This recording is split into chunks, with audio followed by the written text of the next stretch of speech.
జాను దగ్గరకు వెళ్తావా అమ్మా? నా బిడ్డను తీసుకొచ్చేస్తావా? నువ్వైనా మా పాప ఆచూకి చూపించమ్మా అంటూ ఆ మూగజీవి వద్ద చిన్నారి తల్లి రోదిస్తున్న తీరు అందరినీ కలిచివేసింది.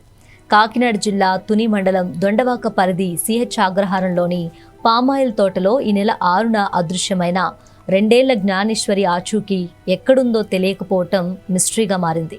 సిహెచ్ అగ్రహారంలో 50 ఎకరాల పామాయిల్ తోట మధ్యలో ఓ ఇంటిలో తోట కాపలాదారులుగా సుంకర గణేష్, భవానీ ఉంటున్నారు. వీరి కుమార్తె జ్ఞానేశ్వరి శనివారం ఇంట్లో నుంచి తప్పిపోగా ఆ రాత్రే వారు పోలీసులకు ఫిర్యాదు చేశారు. ఆదివారం నుంచి 200 మంది పోలీస్ బలగాలతో ఆ పరిసరాలు 500 ఎకరాల కొండ ప్రాంతాన్ని అన్వేషిస్తూనే ఉన్నారు.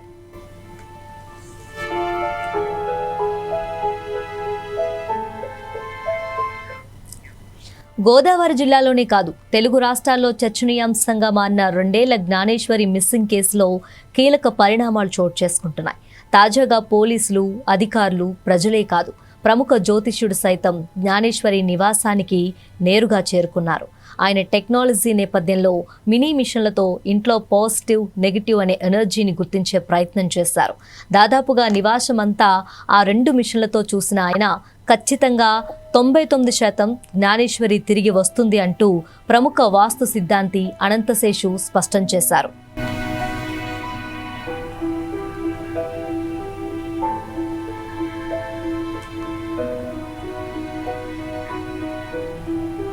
చిన్నారితో పాటు అదృశ్యమైన పెంపుడు సునకం మాత్రం మంగళవారం మధ్యాహ్నం వారి ఇంటి వద్దకు వచ్చి మళ్లీ వెళ్లిపోగా బుధవారం రాత్రి ఉత్తరప్రదేశ్ యువకులు అతి కష్టం మీద దాన్ని పట్టుకున్నారు. ప్రస్తుతం బోనులో పెట్టి ఆహారం పెడుతూ మచ్చిక చేసుకునే ప్రయత్నంలో ఉన్నారు.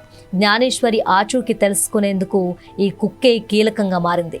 గురువారం ఆ కుక్కతో పాటు పోలీస్ జాగిలాన్ని ఉంచి వాసన ఆధారంగా అది ఇన్ని రోజులు ఎక్కడెక్కడ తిరిగిందో వెతికే ప్రయత్నం చేసినా ఫలితం ఇవ్వలేదు.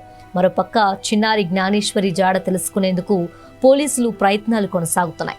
పెంపుడు కుక్కకు జీపీఎస్ ట్రాకర్ అమర్చాలన్న ప్లాన్ అమలుకు సిద్ధమయ్యారు. హైదరాబాద్ నుంచి జీపీఎస్ ట్రాకర్ తెప్పించారు.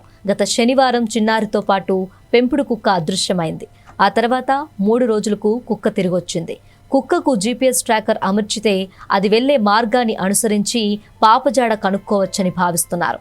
7 రోజులైనా జ్ఞానేశ్వరి జాడ కనిపించకపోవడంతో తల్లిదండ్రులు ఆందోళన చెందుతున్నారు.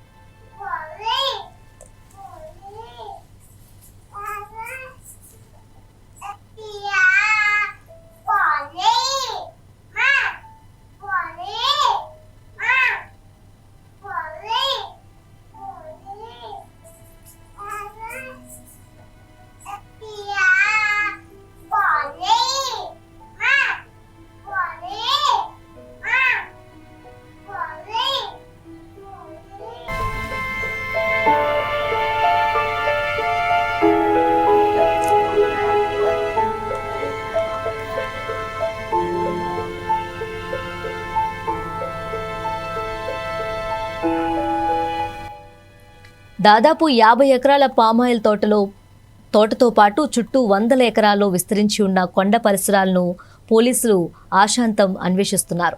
ప్రతి అనుమానాస్పద ప్రాంతాన్ని శోధించినా చిన్నారి ఆచూకీ దొరకలేదు. శనివారం మధ్యాహ్నం పాప తప్పిపోయిన కొద్దిసేపటికే 1.5 గంటల పాటు వర్షం పడింది. దీంతో కొండపై మట్టి జారటంతో పాప ఏమైనా మట్టిలో ఇరుక్కుపోయిందా అనే అనుమానంతో పలు చోట్ల తవ్వినా ఫలితం లేకపోయింది. లేదా చిన్నారిని ఎవరైనా అపహరించి ఉంటారా అనే కోణంలోనూ పోలీసులు గాలింపు చర్యలు ముమ్మరం చేశారు. ఆ దారి పొడవునా 37 సీసీ కెమెరాలను శోధించారు. ఆ ప్రాంతంలో ఫోన్ కాల్స్, టవర్ ఆధారంగానూ పరిశీలించారు. సమీపంలో నేల, బోరుబావులు, చెరువులు సైతం వెతికారు. తోటలో ఇనుప కంచె వద్ద చిన్నారి కుక్క వెంట్రుకలు ఉన్నాయని తల్లి భవానీ చెప్పడంతో పోలీసులు వాటిని సేకరించారు. వాటిపై చాలా వేలిముద్రలు ఉండటంతో ఇంకా ఎలాంటి స్పష్టత రాలేదు.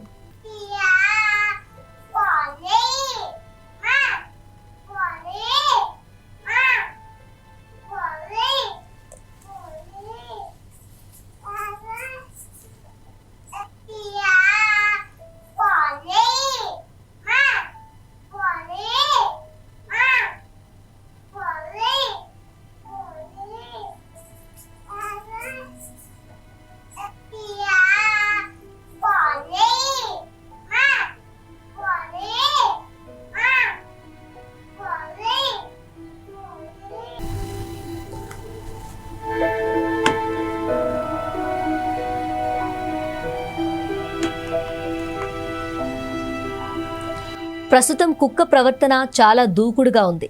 దాని కదలికలను నిశితంగా గమనించేందుకు వీలుగా GPS పరికరాన్ని అమర్చుతున్నట్లు తుని రూరల్ ఎస్ఐ కృష్ణమాచారి తెలిపారు. అది వెళ్లే మార్గాన్ని, గమనాన్ని నిరంతరం అంచనా వేస్తూ చిన్నారి ఆచూకీ కోసం గాలింపు చర్యలు చేపడుతున్నామన్నారు. అలాగే ఈ మిస్టరీ వెనుక పాత కక్షలేమైనా ఉన్నాయా అనే కోణంలోనూ విచారణ కొనసాగుతుంది. తమ కారుకు సంబంధించి 5 నెలల కిందట జరిగిన ఒక గొడవ భవానీ పోలీసులకు వివరించారు. గతంలో బెదిరింపులకు పాల్పడిన ముగ్గురు ముసుగు వ్యక్తులపైన ఆమె పోలీసుల వద్ద అనుమానం వ్యక్తం చేశారు.